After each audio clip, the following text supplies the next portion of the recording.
안녕하세요. 반갑습니다. 이번 주간은 제가 새벽기도 주간인데요. 새벽기도 인도가 끝나고 기도하고 나서 시간을 내서 녹화를 하고 있습니다. 이번 주말까지 이제 영상을 하고 그 다음 주에 음, 모여서 함께 하기로 했지요. 이번 주말에 우리 고3 아이들과 함께하는 시간이 있어서 그 시간 때문에 이렇게 또 영상으로 뵙게 된 점 좀 양해를 해주시고요.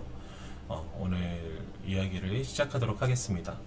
오늘 벌써 9번째 강좌예요. 이제 강좌가 14강까지 했으니까 오늘 제외하고는 5번 남았습니다.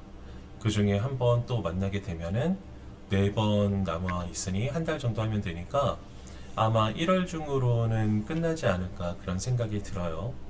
오늘 이 프로필 증거라는 부분인데 이 프로필 증거라는 걸 보니까 이분이 이제 리스트로베리 기자 출신이다 보니까 본인이 이제 사건에 대해서 조사를 할 때 범인을 찾게 됐을 때 이제 몽타주 관련해서 이제 이야기를 쓴 건데 이 프로필 증거라는 것은 이제 하나님의 형상 부분으로 생각을 해보면 이해가 좀 쉬울 것 같습니다.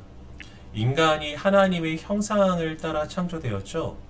하나님의 형상을 따라 창조되었기 때문에 인간이 이제 그 창조된 대로 잘 유지가 되고 있었다면은 하나님을 아는 지식과 그리고 하나님의 정서와 하나님의 뜻, 의로움 그런 것들을 따라서 하나님과 소통이 굉장히 원활하고 가능하며 하나님의 뜻대로 그렇게 살아갈 수 있는 존재가 되는 것이 바로 하나님의 형상을 따라 창조되었다.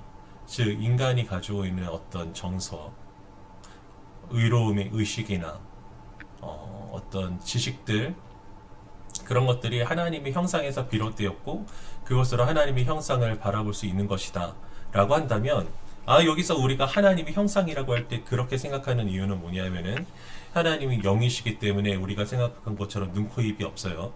그래서 하나님의 교회의 사람들은 하나님이 우리가 인간이 하나님의 형상으로 창조되었는데 인간이 남자 여자가 있으니 하나님도 남자 여자가 있다. 이런 말도 안 되는 소리를 짓거리고 있죠. 하나님이 영이시다. 그래서 어떤 형태로도 우상을 깎아서 섬기지 말라는 것은 우상을 만들어도 그 사람들이 이건 하나님이다라고 만들고 섬기려고 한 것이었는데 우상을 만들지 말라는 것은 하나님이 영이시기 때문에 형체가 없으셔서 우리가 인지하는 형체가 없으셔서 그런 거예요. 그래서 하나님이 형상이라는 것은 그런 지적이고 영적인 부분을 의미합니다. 그래서 인간이 그런 하나님의 형상에 따라 창조됐기 때문에 인간의 그런 모습을 보고 하나님의 형상을 추적할 수 있죠. 그나마도 하나님의 형상이 인간은 죄로 인해서 일그러졌으나 그것을 작은 것들을 보고 확인할 수 있는 것인데 그렇다면 우리 예수님은 하나님의 형상이 어떠하실까요? 하나님의 형상이 분명하게 드러나실 수밖에 없죠. 왜냐하면 이의 성자 하나님이시기 때문에 그래서 우리가 예수님이 과연 하나님의 아들이신가 하나님 이의 성자 하나님이신가에 대한 증거를 하나님을 닮았는가를 보고 확인해 볼 수 있다. 그런 논지로 이 글이 쓰여져 있습니다. 그래서 첫 번째로 살펴본 그 예수 그리스도의 하나님의 형상은 뭐냐면은 하나님처럼 용서를 했다는 거예요. 그런데 이게 왜 중요한가 하면은 우리가 첫 번째로 가져야 될 개념은 무엇이냐? 죄가 뭐냐입니다. 죄가 무엇이냐? 죄는 무엇이죠? 물론 우리가 하고 있는 일상생활에서 많은 죄들이 있죠. 누군가를 미워하고 그리고 해서는 안 될 행위를 하고 하다못해 저는 가르칠 때 신자는 무단횡단도 하면 안 된다라고 그렇게 가르치는데 무단횡단하면 뭐 죽을 죄다 그런 게 아니에요. 믿는 사람의 도덕적 의식이 굉장히 높아야 된다라는 그런 의미입니다. 그래서 누군가는 저한테 그거 너무 율법주의 아니냐? 바리새인들과 뭐가 다르냐? 라고 말하는데 달라요. 그러면 저는 그런 분들한테 이렇게 반문을 하고 싶은 게 뭐냐면은 바리새인만큼 살아보고 그런 얘기 아니야. 그만큼 하나님의 말씀을 철저하게 지키려고 애는 써봤냐? 그렇게 반문을 하고 싶어요. 하지는 못했어요. 실족하실까봐. 우리는 충분히 하나님의 자녀로서 여러 가지 도덕적 의식을 세상 사람들보다 높게 가질 이유와 목적이 있습니다. 하나님의 영광이 드러나게 하기 위해서. 그런데 그런 것들이 우리는 죄라고 생각하죠. 근데 죄의 근원을 한번 생각해 보자고요. 첫 번째 인류의 죄는 무엇입니까? 선악을 알게 하는 나무의 열매를 먹지 말라 라고 하신 하나님의 말씀을 어긴 거죠. 그 선악을 알게 하는 나무의 열매 자체에 능력이 있는 게 아니라 그 열매를 먹지 말라고 하신 하나님의 말씀을 어긴 게 죄라는 말이에요. 그렇기 때문에 죄라는 것의 근원은 하나님의 말씀을 어긴 것이기 때문에 죄는 누구에게 용서를 빌어야 되는 것입니까? 죄의 용서의 권한과 우리가 용서를 빌어야 되는 대상은 하나님이라는 거예요. 하나님. 하나님이 우리를 용서치 아니하시면 용서를 받을 수가 없어요. 왜냐하면 용서할 주체는 오직 하나님이시기 때문에. 그런데 주님께서 종종 하신 말씀이 너의 죄를 사하노라. 그리고 그 중풍병 걸린 사람이 들것에 실려서 굉장히 이제 신실한 믿음의 동료들을 뒀죠. 그 건물을 뜯어내고, 사람들이 그 건물에 가득 차 있으니까 건물을 뜯어내고 들것을 내 쪽에 끈을 달아서 이렇게 달아내렸다고 얘기하잖아요. 그때 예수님께서 가장 먼저 하신 말씀이 소자야 걱정하지 말아라 너의 죄를 사였노라 라고 주님께서 말씀해 주셨어요. 그래서 그 모습을 보고 참나마도다 저가 누구이기에 죄를 사하는가 라고 이제 서기관들이 생각했었는데, 그럴 권한이 예수님께 있다는 거죠. 왜냐하면 예수님은 하나님이시기 때문에. 그래서 실제로 그의 말씀과 행위에 그런 이제 죄사함이 있었고, 그리고 나서 주님께서 그 서기관들 다른 사람들이 그런 생각을 하는 것을 아시고 뭐라고 말씀하셨냐 하면은, 내가 어찌 악한 생각을 하느냐, 네가 생각하기에는 내 자리를 들고 일어나라 하는 것과 죄를 사하는 것 둘 중에 무엇이 더 쉬운 일이겠느냐. 그러나 인자가 죄사의 권세도 있는 것을 너희로 알게 하려고 이렇게 말한 것이다 라고 하시고 나서 그 중풍병 걸린 자에게 내 자리를 들고 걸어가라 하니까 들고 걸어갔다 라는 것이 이제 말씀이 기록되어 있죠. 그 권세가 있다는 것을 알게 하시려고, 이제 악한 사람들의 생각은 주님을 믿지 않는 것이 악한 생각이었는데, 저가 저자를 낳게 할 수 없으니까 그냥 새 치어로 속이려고 하나? 괜히 뭔가 은혜를 베푼 것처럼 여기게 하려고 하나? 혹은 그럴 권리도 없는 자가, 권세가 없는 자가 왜 죄를 사한다는 말을 하나? 그런 의심을 가졌을 때 오히려 예수께서는 오히려 세상의 사람들의 눈으로 보기에는 어렵지만 쉬운 일, 주님께는 쉬운 일, 눈앞에서 중풍병자가 자리를 들고 일어나도록 회복되는 일을 근거로 주님께서 진짜 죄 사하셨다라는 것을 드러내 주셨죠. 그래서 주님은 하나님처럼 죄사함의 권세가 있는 분이다. 예수님은 누구를 어떻게 용서하셨습니까? 그리고 예수님께서 용서하신 부분이 있어요. 예수님께서 이제 십자가에 달려 돌아가실 때 예수님께서 굉장히 편안하게 돌아가셨나요? 아니면 온갖 고초를 다 겪으셨나요? 예수님께서 많은 사람들이 안타까움 속에서 돌아가셨습니까? 비난과 저주 속에서 돌아가셨습니까? 예수님께서 굉장히 고통 가운데 돌아가셨죠. 예수님께서 고통 가운데 돌아가셨는데, 근데 예수님께서 굉장히 놀라운 말씀하십니다. 십자가에 달려서 그를 모욕하는 그의 손에 못을 받고 포개인 발등에 대못을 찔러 쪼개 넣은 그 사람들, 그 무리들을 향하여서 주님께서는 하나님 앞에 이렇게 말씀하셨어요. 기도하셨어요. 아버지여 저들의 죄를 용서하여 주시옵소서. 저들이 몰라서 그렇습니다. 용서하신 거죠. 용서. 그 용서를 그의 객관적으로 죄인이었고 또 그분의 원수였을 수밖에 없는 우리를 용서하셨다. 참으로 죄 용서의 권한도 보이셨고, 그리고 참으로 용서하시는 모습을 보여주심으로 하나님처럼 용서하셨다. 하나님처럼 죄사함의 권위가 권세가 있는 자처럼 용서하셨으니 이를 통하여서 하나님의 형상을 보이셨다라고 말을 할 수가 있겠습니다. 그런데 이제 이런 생각들이 있죠. 성육신의 모습을 보고 인간의 모습을 가지셨는데 어떻게 하나님이라고 할 수 있느냐? 어떻게 그가 창조주라고 할 수 있겠느냐? 라고 예수님이 그저 인간일 뿐이다 라고 말하는 사람들도 있고, 또한 많은 사람들이 예수님이 역사적으로 계셨는데 그런 사람이 있었다는 것을 알겠는데 예수님의 신성을 믿지 못하겠다 라는 사람 때문에 또 오늘의 이 강좌가 존재하는 거잖아요.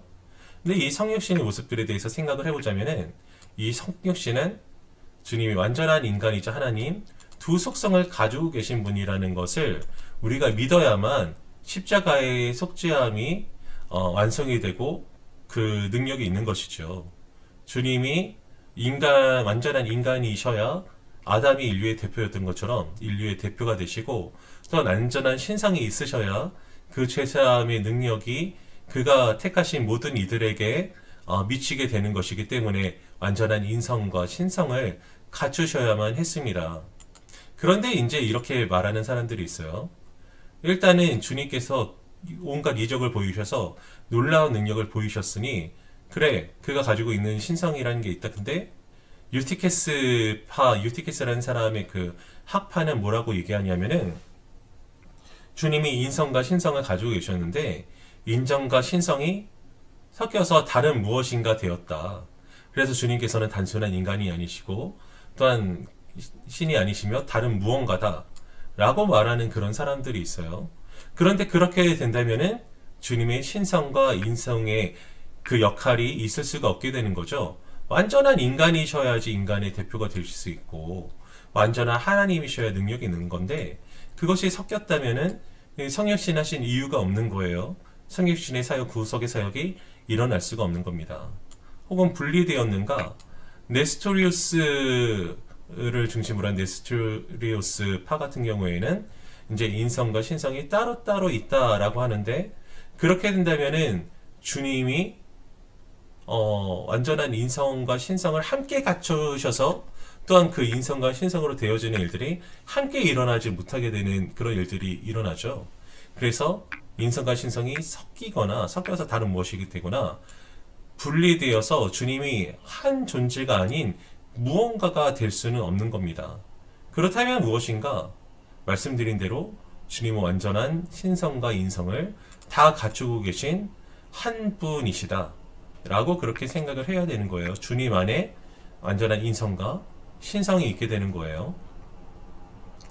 이런 말 외에도 주님께서는 완전한 인간이신 적이 없는데 인간이신 것처럼 착각하도록 나타나셨다 라고 말하는 그런 사람들도 있어요.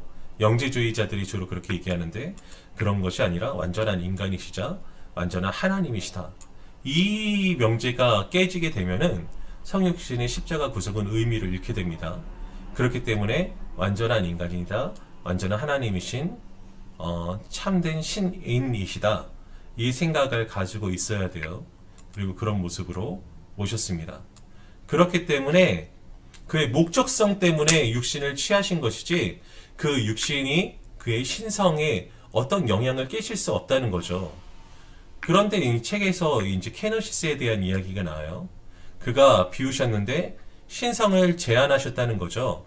그 신성을 제한하셨다라는 것은 이의 성자 하나님이시지만 그가 하나님과 동등됨을 마땅히 취할 것으로 여기지 아니하시고 라고 하신 그 말씀을 통해서, 그리고 그가 이제 하나님의 아버지라고 부르시며 하나님의 이제 존숭이 여기신 그런 상황을 바라보며, 그가 하나님과 동등된 분이시지만 그의 신성을 제한하셨다, 비우셨다 라는 것이 이제 케노시스라는 생각인데, 근데 이 케노시스에도 문제점이 있습니다.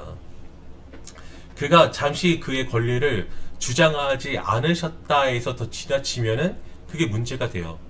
만약에 그가 잠깐 성자 하나님이시기를 포기하셨다라든지 그때 당시에는 멈추셨다라고 한다면은 그게 신성의 약화나 신성의 제한이나 어떤 신성을 감추시고 숨기심이라는 영역으로 가게 된다면 문제가 된다는 거죠. 왜 문제가 될까요? 하나님은 변함이 없으신 하나님이세요.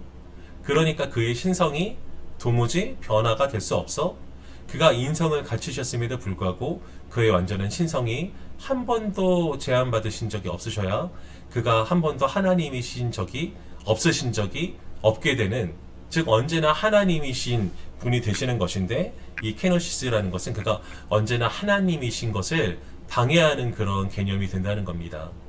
책에는 이제 D.A. 카슨이라는 사람이 이제 케노시스에 대해서 설명했는데, 그게 이제 절대적인 개념이 되면 그렇게 된다는 거예요.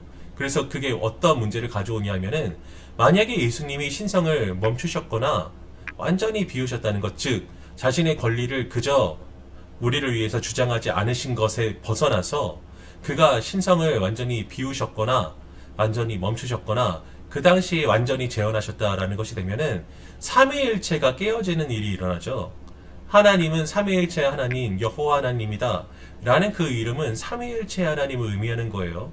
성부 하나님만은 우리가 생각하기 쉬운데, 그렇지 아니하고 하나님은 언제나 삼위의 하나님으로, 삼위일체의 하나님으로 계시지 않으신 적이 없으십니다. 그런데 한 위격이 비게 되는 일이 일어나잖아요. 그래서 이 케노시스에 대해서 생각할 때도 좀 잘 생각을 해야 되겠다.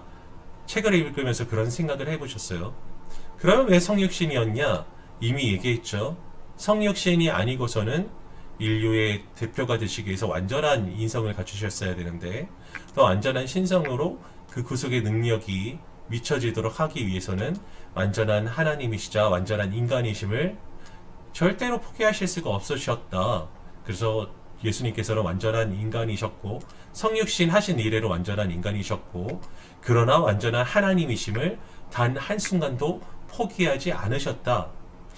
잠시 잠깐 그의 그 신성을 제한하셨을 뿐이지, 그러니까 이제 주장하지 아니하셨을 뿐이지 참다운 의미에서 제한하거나 멈추실 적은 없었다라는 겁니다.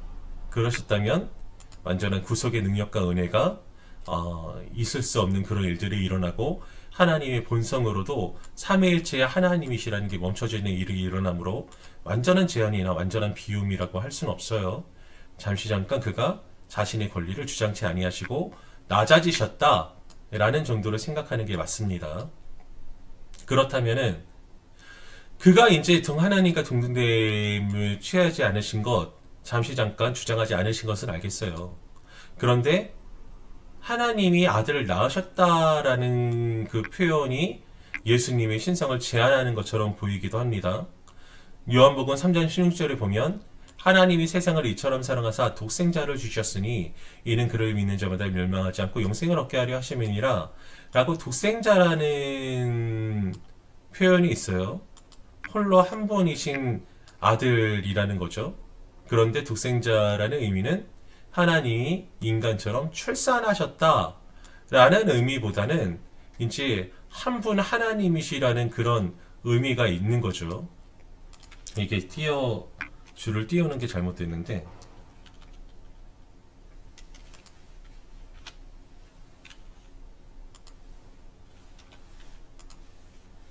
그런 한 분, 귀한 분이라는 그런 의미, 다른 존재하는 독보적인 귀한 분이라는 그런 의미가 강한 겁니다.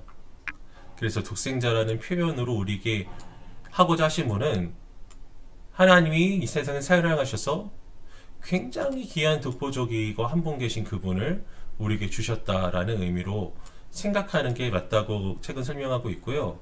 그리고 그는 보이지 아니하는 하나님의 형상이시요 모든 피조물보다 먼저 나시니라는 것이 또한 하나님의 출산하셨다라는 것처럼 출생을 이제 생각하니, 그가 하나님이 지으신 피조물 중에 첫 번째 피조물이 아니냐, 제1 피조물이 아니냐, 이걸로 이제 그렇게 해석하는 사람들도 있어요. 그런데 이 firstborn이라는 게 의미하는 것은 뭐냐면은,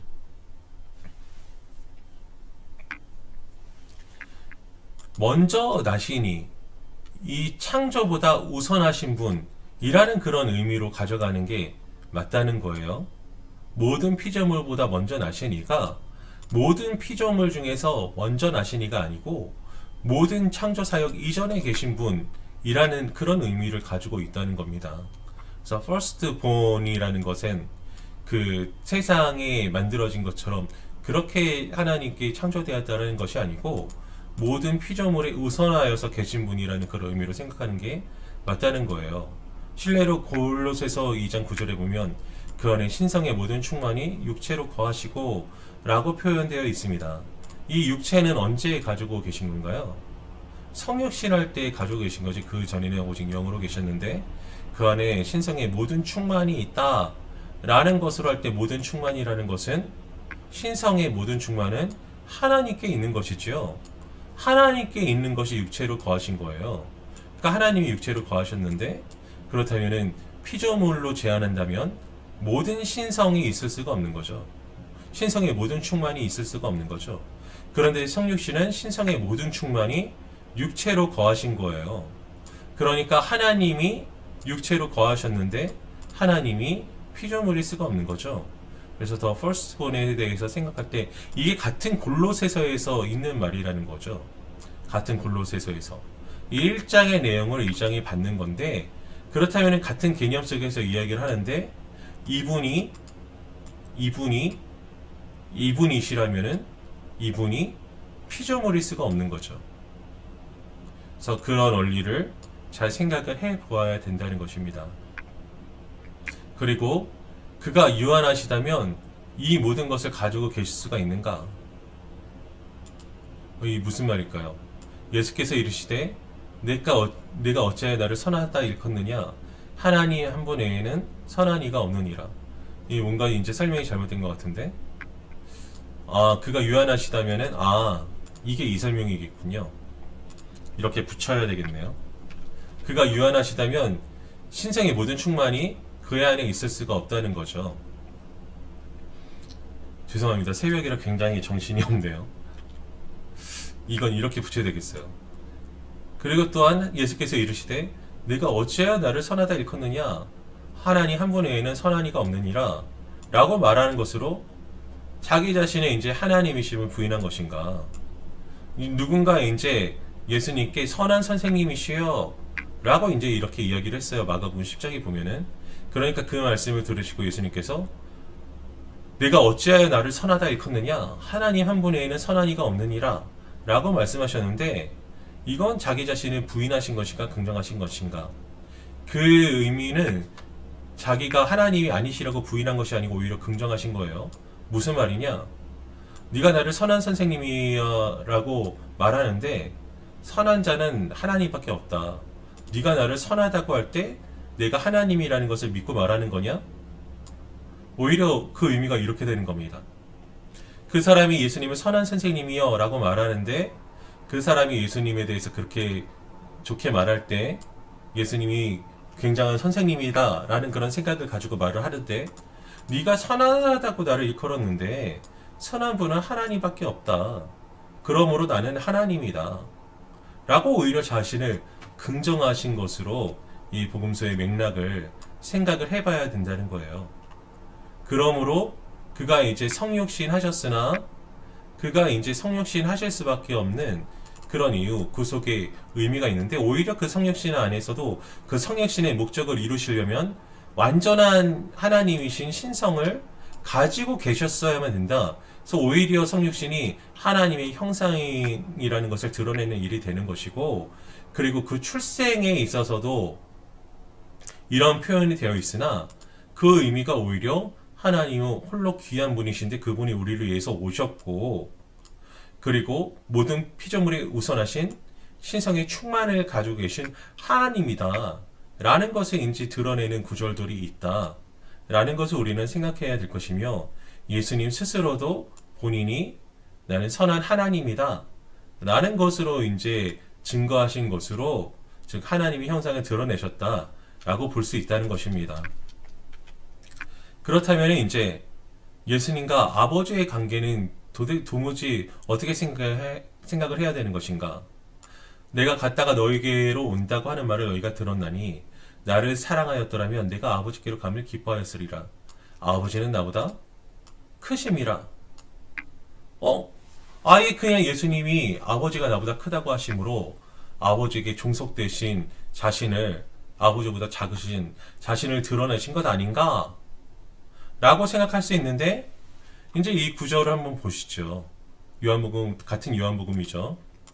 17장 5절에 보면은 아버지여 창세전에 내가 아버지와 함께 가졌던 영화 지금도 아버지와 함께 나를 영화롭게 하옵소서. 창세 전에, 세상 전에 내가 아버지와 함께 가졌던 영화, 하나님께서 영광을, 그의 존재를, 그의 통치를, 그의 능력을 누가 나누실 수가 있을까요? 제가 흔히 이제 창세기를 가르칠 때 뭐라고 말씀드리냐면은, 하나님이 창조하시고 인간을 만드셨을 때 너희는 이 모든 세상들 다스리라, 하늘에 있는 새들이나 땅의 육식들이나 저 바다 밑에 있는 물고기들을 다스려라 라고 하신 말씀에 대해서 설명을 하면서, 하나님은 통치를 절대로 나누시는 분이 아니다.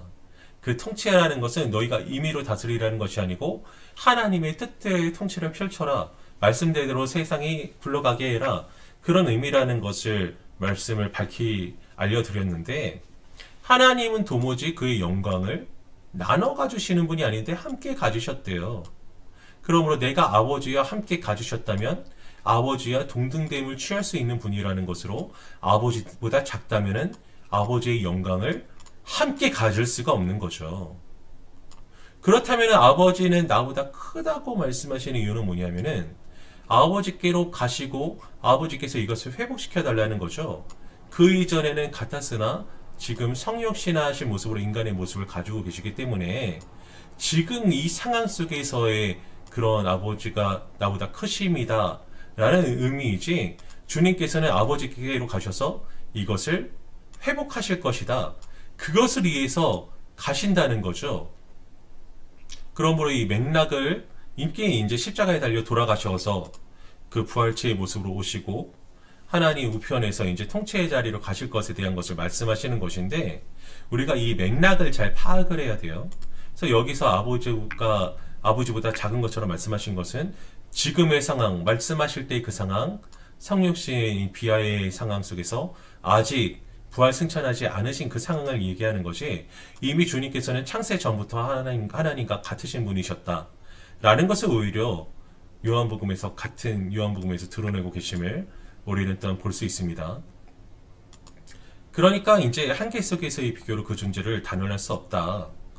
예수님께서 성육신하신 그 상황 속에서 부활 승천하지 않으시고 아직 낮아지심 속에서의 그 존재를 말씀하신 것이므로, 이것으로 절대적으로 주님께서는, 성자께서는 성부보다 작으시다 라고 말할 수가 없다는 거죠. 이때의 말씀으로.